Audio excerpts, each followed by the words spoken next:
Now, not yet, Katrine. Please come back to me, guys. Thank you. Now, the 8th edition of the Nedbank Cup kicks off today with the first round of 32 matches.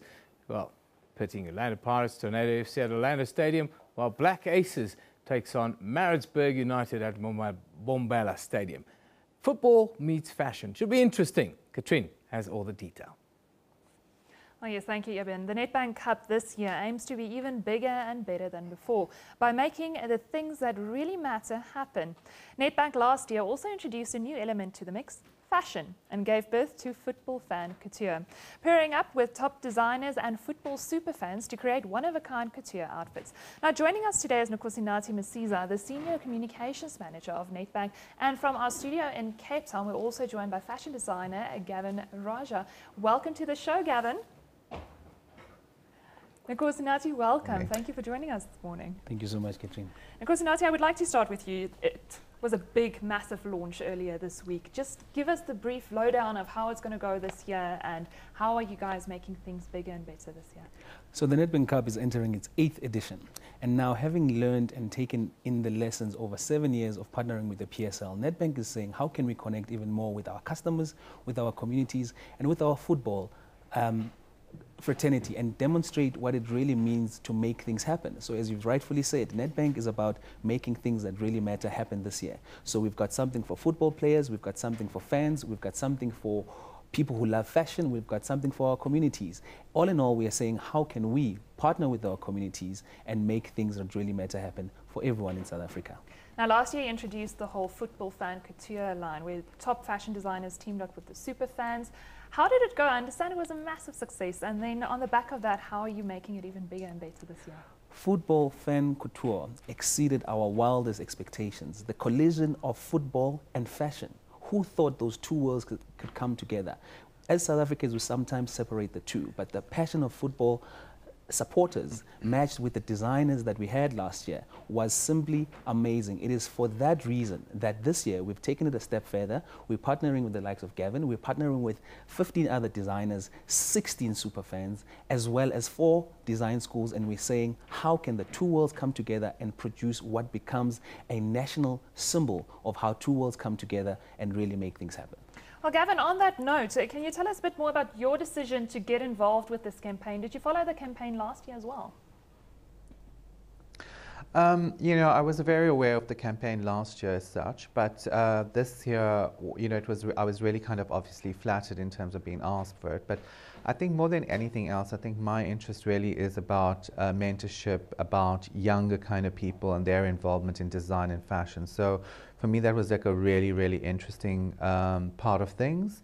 And the second thing about this was that, you know, I think if you're given the state of like the country and the polemic that exists with like youth, you know, many of the communities around, I think this is kind of something which is, you know, which is really necessary, because I think it's one of those things that actually inspires people. You know, there's one thing about trying to get youth to do things, but there's another thing when one actually takes something of interest to them and actually kind of makes it very relevant and contextualizes a point in terms of fashion.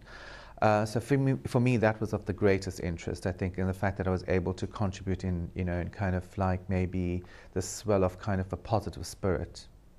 Now, Gavin, how a lot of people will think sport and fashion are complete polar opposites of each other. How, as a designer, do you see it, and can we combine the two? Well, firstly, the biggest trend at the moment, and one of the biggest trends in fashion at the moment, is about bringing a sport kind of influence into fashion. And it's not a unique kind of thing. It's happened for the last couple of years very successfully. We've had the likes of Alexander McQueen, for instance, like for Puma, Hussein Chalayan, so many designers around the world, Stella McCartney. If you look at just the way things like, for instance, the Olympics, you know, uniforms for various kind of countries have been designed, there's always been a kind of link between a, you know, a designer from that country and creating kind of look and feel. And for me, I think it's a very interesting thing to be involved in fashion at the moment, because it's very utilitarian. And again, for me as a designer who actually deals in very kind of high-end fashion, it also kind of exposes my brand, or takes my brand to kind of an audience which might not necessarily have access to it, but playing in that kind of space as well is there's also kind of a little bit of a relief from being involved in the very serious end of fashion. Well, Gavin, thank you so much for joining us and talking all about football fan couture and how we're going to incorporate it.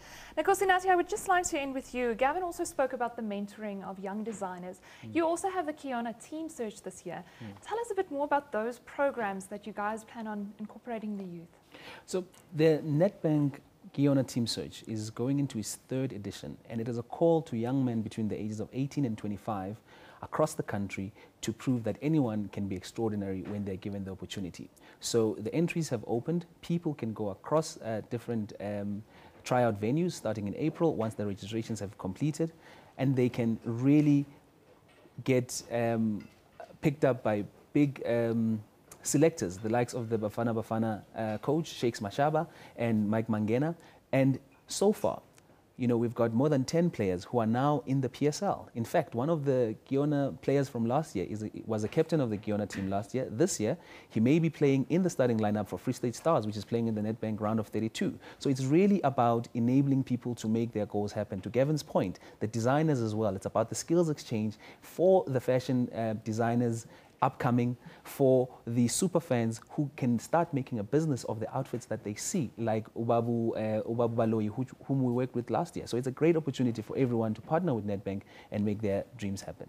Well, Nkosinathi, thank you so much for joining us this morning. Senior communication person from Nedbank, telling us all about the Nedbank Cup launch this year. We are sure to be following it throughout this entire year, so you can keep up to date on Facebook and on Twitter at SABC Newsroom.